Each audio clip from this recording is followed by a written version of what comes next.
Hello friends, मैं teacher Sangeeta Singh और आज आप लोगों को मैं समझाने वाली हूँ कक्षा 10वीं विषय हिंदी का पाठ कन्यादान, जिनके कवि हैं ऋतुराज।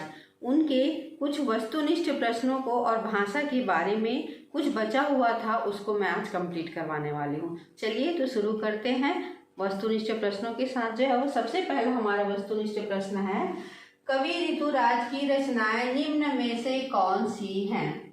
फूल पानी में, एक मरण धर्मा और अन्य का उपरोक्त सभी। तो जीवन परिचय बताते समय बताई थी कि सारी रचनाएं जो हम किनकी हैं, ऋतुराज की है, तो इसका उत्तर क्या हो जाएगा? उपरोक्त सभी। दूसरा देख लेते हैं, कन्यादान कविता किस विषय से संबंधित है? आर्थिक, राजनैतिक, सामाजिक, धार्मिक। कन्यादान कविता किस विषय से संबंधित है? सामाजिक से संबंधित है। कन्यादान किनकी कृति है? विद्यासागर नौटियाल की रचना है, ऋतुराज की रचना है, सेनापति या जयशंकर प्रसाद की? तो कन्यादान किनकी रचना है? ऋतुराज की रचना है। पाठिका में मूल शब्द है, पाठिका में मूल शब्द क्या है? इका, पाठ, का, इक। तो पाठिका में मूल शब्द क्या है? इका। शाब्दिक में कौन सा प्रत्यय है? क है, इक है, शब्द है, दक है। तो शाब्दिक में इक प्रत्यय है। वस्तुनिष्ठ का छठवां प्रश्न है, मोहित होना के लिए उपयुक्त शब्द क्या होगा? रिझना, खींचना, आकर्षण, सुंदर। तो मोहित होना के लिए उपयुक्त शब्द है रिझना। दुख बांचना का शाब्दिक अर्थ है दुख से बचना, दुख की अनुभूति करना, खुश होना, व्याकुल होना। तो दुख बांचना का शाब्दिक अर्थ होता है दुख की अनुभूति करना। कन्यादान किस छंद में रचित है? दोहा, कुंडलियां, मुक्त छंद, सोरठा। तो कन्यादान किस छंद में रचित है? मुक्त छंद में रचित है। कन्यादान कविता में किसके मध्य संवाद हो रहा है? बहुत ही सरल प्रश्न है ये। माता और पुत्री, पिता और पुत्री, भाई और बहन, माता और पिता। तो किसके मध्य संवाद हो रहा है? माता और पुत्री के मध्य संवाद हो रहा है। अंतिम वस्तुनिष्ठ प्रश्न है, कन्यादान कविता में परंपरागत मान्यताओं के प्रति समर्थन का स्वर है, पलायन का स्वर है, विरोध का स्वर है, आस्था का स्वर है? तो कन्यादान कविता में कौन से परंपरागत मान्यताओं के प्रति स्वर है? तो वो है विरोध का स्वर है। भाषा के बारे में पहला प्रश्न है, समाज में जुड़ी सामाजिक, आर्थिक, धार्मिक, आयु, रंग, रूप आदि आधारों पर तमाम रूढ़िवादी भ्रांतियां एवं व्यवहार आज भी प्रचलन में है। इन्हीं मुद्दों को रेखांकित करते हुए एक आलेख तैयार कीजिए। समाज में जो सामाजिक मान्यता है उसके अनुसार से बेटी को बेटे से कम पढ़ा लिखा होना चाहिए, इस मान्यता को बदलना चाहिए। साथ ही बहू को जो है वो आर्थिक स्वतंत्रता प्रदान करनी चाहिए। जो धार्मिक संस्कार होते हैं वह चाहे बेटे हो, चाहे बहू हो, चाहे बेटी हो, सभी के लिए क्या होना चाहिए? समान होना चाहिए। और बेटी या दामाद का चयन करते समय रंग रूप को आधार न मान करके उसकी शिक्षा, आर्थिक स्तर, परिवारों को देख करके चयन करना चाहिए। इस बात का जो ध्यान रखना चाहिए। बारे में अगला प्रश्न है, एक ऐसी कविता की रचना कीजिए जिसमें आपकी चाहत, महत्वाकांक्षा परिलक्षित या मुखरित होती हो। तो आप अपने मन से, आपको जो अच्छा लगता है, आपके मन की भावना को आप कविता के माध्यम से फिरो सकते हैं। यहाँ पर जो है वो एक छोटी सी 4 लाइन की कविता है, उसको मैं लिख दी हूँ। एक बेटी की महत्वाकांक्षा, एक बेटी क्या सोचती है उसके बारे में लिखा गया इसको। बेटी बनकर मुझे संसार में आने दो, बिना खिले ही कली को कुचलने दो। मैं आपकी बगिया का प्यारा पुष्प बनूंगी, एक नहीं 2 परिवारों का योग करूंगी। नहीं बनूंगी मैं सावित्री और सीता, मेरे खेल से कटेगा ओलंपिक का फीता। इसी तरीके से आप भी कुछ रचनाएं 4 लाइन की कर सकते हैं। अगला प्रश्न है हमारा, अपनी बड़ी बहन के विवाह की तैयारियां संबंधी जानकारी देते हुए अपनी सहेली या दोस्त को पत्र लिखिए। अगर आप लड़की हैं तो अपनी सहेली को पत्र लिखिए और अगर आप लड़के हैं तो अपने दोस्त को पत्र लिखिए। पत्र की शुरुआत कैसे करते हैं या पत्र कैसे लिखा जाता है, यहाँ पे सिर्फ एक जो है वो डेमो मैं यहाँ पे लिख दी हूँ। बाकी विचारों को आप अपने हिसाब से क्या कर सकते हैं, चेंज कर सकते हैं कि मतलब किस तरीके से एक प्रारूप लिखा गया है कि आपको कैसे जो है वो पत्र लिखना चाहिए अगर इस तरीके से आ जाएगा। तो चलिए शुरुआत करते हैं। तो शुरुआत आपको सबसे पहले जो है वो प्लेस, जगह के स्थान से करना चाहिए।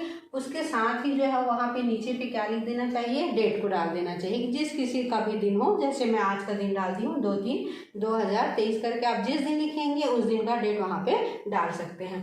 उसके बाद आपको संबोधित करना है, आपकी अपनी सहेली को संबोधित करना है। जैसे मेरी सहेली है सुरेखा, तो मैं अपनी सहेली सुरेखा को क्या कर रही हूँ, मैं संबोधित कर रही हूँ। उसके बाद जो है सब प्रेम नमस्ते, मतलब प्रेम पूर्वक हम क्या करते हैं, नमस्ते हाय हेलो करते हैं, उसको हमको क्या करना है, यहाँ पर लिखना है। उसके बाद जो है वो शुरुआत यहाँ पे हम लोग जो है वो चूँकि औपचारिकता में नहीं करते हैं, लेकिन हम लोगों को जो है वो करना चाहिए कि हम सब यहाँ पर कुशल पूर्वक है, मतलब हम अपने घरेलू जब पत्र लिखेंगे तब हम उसको लिखेंगे। चूँकि परीक्षा की दृष्टि से है इसलिए इसमें नहीं लिखते हैं, लेकिन हमको मेन तो हमको क्या है, हमको घर परिस्थितियों में जो लिखा जाता है वही मेन होता है। तो आप वहाँ पे लिखिएगा कि मैं यहाँ पर कुशल पूर्वक हूँ, आशा करती हूँ कि आप लोग भी वहाँ पर कुशल पूर्वक होंगे।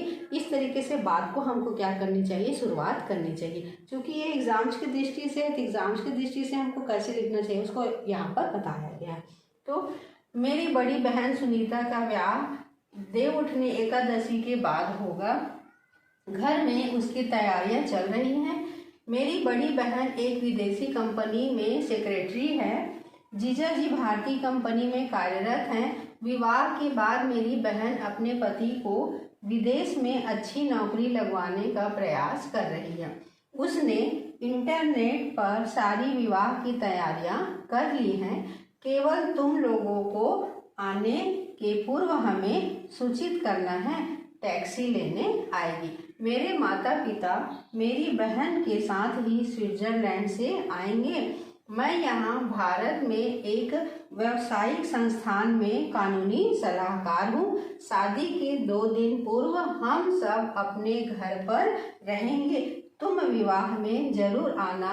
घर में सबको प्रणाम। फिर तुम्हारी सहेली संगीता। इस तरीके से करके हमको जो है क्या लिखना चाहिए, पत्र को लिखना चाहिए। ये बीच का मैटर आप अपने हिसाब से जो अच्छा लगता है, जो सरल भाषा रहे आप उसको लिख सकते हैं। क्योंकि ये प्रारूप है और बोर्ड परीक्षा की दृष्टि से है, इसीलिए आपको किस प्रकार से लिखना चाहिए करके यहाँ पर मैं बता रही हूँ आप लोगों को। चलिए अब अगला प्रश्न को देख लेते हैं। अगला प्रश्न है हमारा, मुख्यमंत्री कन्यादान योजना का लाभ उठाने हेतु मुख्यमंत्री कार्यालय को आवेदन पत्र लिखिए। अगर इस तरीके से प्रश्न आता है तो हमको बिल्कुल भी घबराना नहीं चाहिए। सबसे पहले हमको जो है वो प्रश्न को पढ़ना चाहिए कि प्रश्न में हमसे क्या पूछा जा रहा है और हम उसका उत्तर कैसे लिखेंगे। जैसे प्रश्न में पूछा जा रहा है कि मुख्यमंत्री कन्यादान योजना, एक योजना है जिसमें कन्यादान के लिए क्या की जाती है, राशि उपलब्ध कराई जाती है, और वह कौन प्रदान करता है, तो मुख्यमंत्री कार्यालय को आवेदन पत्र। और इसके लिए आवेदन हम कहाँ कर सकते हैं, मुख्यमंत्री कार्यालय में जो है वो आवेदन कर सकते हैं।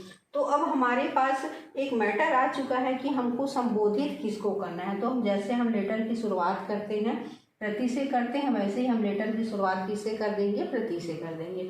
उसके बाद हम संबोधन किसको करना है, हमको जो है माननीय मुख्यमंत्री जी को। माननीय मुख्यमंत्री जी वो कहाँ काम करने वाले हैं, तो छत्तीसगढ़ शासन के क्या है, वो मुख्यमंत्री हैं। इसलिए हम यहाँ पे क्या लिखेंगे, छत्तीसगढ़ शासन। और कहाँ रहते हैं, रायपुर में, इसलिए रायपुर, पोस्ट ऑफिस रायपुर, छत्तीसगढ़। इस तरीके से हम क्या कर देंगे, संबोधित कर देंगे। संबोधन करने के बाद हमको जो है वो क्या लिखना चाहिए, विषय लिखना चाहिए। हमको किसी भी चीज़ को याद करने की ज़रूरत नहीं पड़ती, सारा चीज़ हमारा किस में दिया रहता है, प्रश्न में ही दिया रहता है।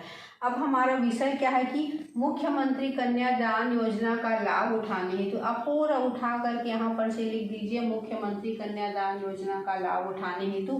पूरे यहाँ पे मुख्यमंत्री कन्यादान योजना से लाभ प्राप्ति होती है और लाभ उठाने हेतु हम पूरा का पूरा क्या कर देंगे, वैसे ही लिख देंगे। अब हमको क्या करना है, महोदय को क्या करना है, संबोधित करना है। तो महोदय को हम संबोधित करेंगे।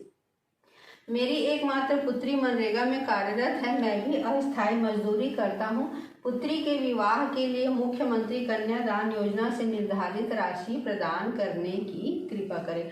आप यहाँ पे अपने मन से कुछ भी कारण लिख सकते हैं कि मेरा बड़ा परिवार है, कि मैं कमजोर हूँ। जैसे अपन लोग उसमें लिखते थे कि शुल्क प्राप्ति हेतु तो आवेदन पत्र लिखते थे कि मैं निर्धन हूँ, मैं गरीब हूँ, मेरा बड़ा परिवार है, मेरे पास पैसे नहीं है, उसी प्रकार से आप यहाँ पर भी जमा सकते हैं। क्योंकि मैं पहले में भी अभी बताई हूँ कि हम यहाँ पे क्या करते हैं, एक प्रारूप तैयार करते हैं, तो प्रारूप में कैसे लिखना चाहिए मैं सिर्फ उसी को जो है बताने का कार्य कर रही हूँ। तो फिर से एक बार पढ़ देती हूँ। मेरी एकमात्र पुत्री मनरेगा में कार्यरत है, मैं भी अस्थायी मजदूरी करता हूँ। पुत्री के विवाह के लिए मुख्यमंत्री कन्यादान योजना से निर्धारित राशि प्रदान करने की कृपा करें। फिर हम उनको क्या करते हैं, धन्यवाद ज्ञापित करते हैं। तो यहाँ पे आप लिख दीजिए धन्यवाद करके। फिर यहाँ पे इस तरह हम लोग क्या लिखते हैं, प्रार्थी करके लिखते हैं। अब प्रार्थी जो कोई भी है आप उनका क्या नाम, कुछ नाम जो है वो यहाँ पर लिख सकते हैं, सुनील कुमार करके या XYZ, आपको जो भी लगता है आप उसको क्या कर सकते हैं, नाम को लिख सकते हैं। साथ ही यहाँ पर जो है आप लोगों को क्या लिखना चाहिए, दिनांक को लिखना चाहिए। जैसे दिनांक आज है 7/2/2023। अगर इस तरीके से लिखेंगे तो आपको जो है पूर्ण नंबर मिलेगा। और इसमें रटने वाली भी बात नहीं रहती, सारा चीज़ तो किस में दिया रहता है, हमारे प्रश्न में दिया रहता है। इसको ही पढ़ के हम क्या कर सकते हैं, बहुत अच्छे तरीके से आवेदन पत्र को लिख सकते हैं। तो ये था बच्चों आज का मेरा कन्यादान, और जिसके कवि थे ऋतुराज, और उससे संबंधित सारे प्रश्नों को मैं आज सॉल्व करा दी हूँ। और अगर आज आप लोगों को मेरा वीडियो पसंद आया होगा तो like, comment, share and subscribe कीजिएगा। कुछ बच्चे मुझे फ़ोन करके बोल रहे हैं कि मैडम हिंदी साहित्य के इतिहास के ऊपर आप वीडियो बनाइए करके, तो इसके बाद मैं जो है वो हिंदी साहित्य के इतिहास के ऊपर वीडियो बनाऊंगी। पाठ के प्रश्नों को जो है वो मैं बाद में लूँगी।